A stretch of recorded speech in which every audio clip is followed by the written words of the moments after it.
Hi, welcome to our kitchen.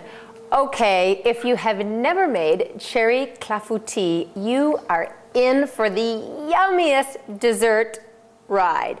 This is such a great dessert. Okay, so here's the deal. Years ago, I lived in France and I traveled to the north of France with a very good friend of mine. We stayed at her parents' house and her mother, for dessert, made cherry clafoutis. Now, I had had it from the little patisseries and everything like that, and I always loved it and had no problem shoveling it right in. But man, when somebody makes it in their house, it is the best. I have tried since then to perfect my own based on what I had at her house. Believe me, the fact that I didn't know her parents very well and I couldn't at midnight sneak into their refrigerator with my spoon and finish off the whole pan was truly a tragedy. So anyways, I make my own now so I can sneak down here and finish it off with a spoon.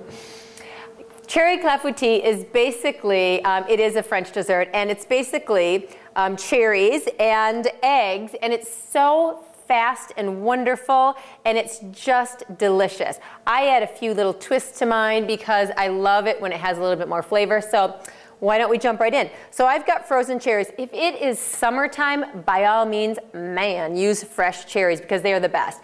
But it is not summertime while I'm cooking this for you, so I'm just using fresh flash frozen cherries, and you know, I use them frozen usually, but I've definitely been in enough situations where I pull them out of the freezer, I forget about them, and then they're thawed, and it's really okay too. So I've got a couple tablespoons of flour I'm gonna put in here with a few tablespoons of sugar. If you're using sweet, fresh cherries, you know, you may want to balance out the sugar a little bit, but it just depends on the level of sweetness that you're looking for. But you can see basically all this does is coat the cherries.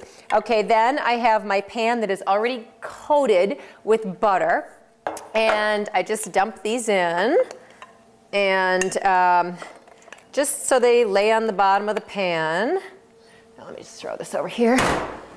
All right, little darlings, look how pretty. I'm just gonna nibble on one. One would cook. They're so good.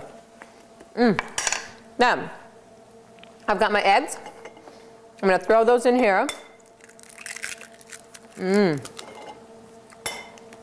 I'm basically just using 4 eggs, and I'm gonna whip those up. And, oh, cheers. And, all right. And I'm going to whisk those. Now, along with the eggs, I've got a little bit of vanilla. So this is where I add my little special twist. I add a little bit of brandy. So this is just a few tablespoons of brandy. I just think what happens is the brandy cuts the egginess of the whole thing. Sometimes people don't like clafoutis because it is so eggy. That's one of the things I love about it. But I think the brandy is a wonderful thing with cherries. This is just some nutmeg. And then I have got about a 1/3 cup sugar, a couple tablespoons of melted butter, and then I have got some cream. You guys don't see me cook too many desserts without cream, do you? You're getting to know who I am. So then I'm just gonna whisk this up.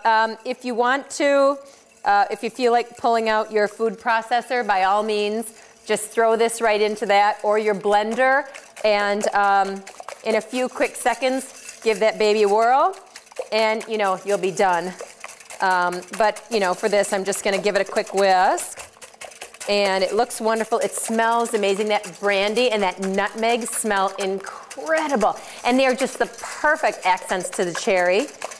So that's about it, guys.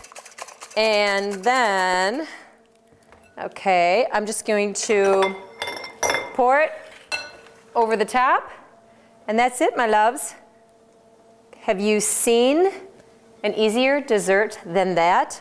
I'm not sure you could do brownies out of a box faster than that one. I'm gonna pop it in the oven. I've got it at 350 for about 30 minutes, or until it basically looks firm, and then I'll put a little bit of confectioner's sugar over the top, and you and I will have a bite in just a second.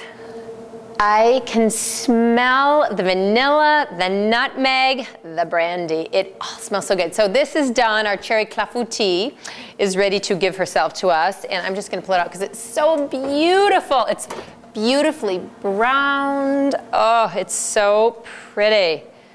Just gonna, oh, great. And oh, look at how pretty that is. I am going to just set this beautiful thing down. Now, what I want you guys to know is always let this rest for just, you know, a little while. We're gonna jump into it and eat a little bit of it right now, but when you're really making it, just let it rest a little bit because, you know, I can't not have a little bite with you, you know that. So it's always nice to sprinkle just the tiniest little bit of confectioner sugar over the top.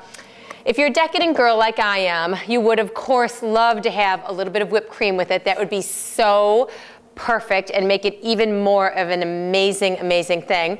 But I just must show you. It's really beautiful. Look how pretty and brown it is. Isn't it wonderful the way the cherries kind of come up to the top a little bit? I mean, it's a very elegant dessert for sure. And now we shall have a little bit, but like I said, you know, let it rest just a little bit, but ooh, isn't that pretty? I'll make a yummy little bowl of it. This is sort of my fantasy breakfast. I just think it's so wonderful. And then of course, just a little bit more, but isn't that wonderful? All right, so let's have a little taste of it. The nutmeg smells so good. It's super hot. Here we go again. Have it another bite. You know, you can make this too. I gotta let this bite cool. You can make this with peaches if you want to. You can make it with different berries. If you've got blueberries that are fresh, by all means, use those other fruits too, because it's just as good. It just doesn't have to be cherry clafoutis, even though that's what I made.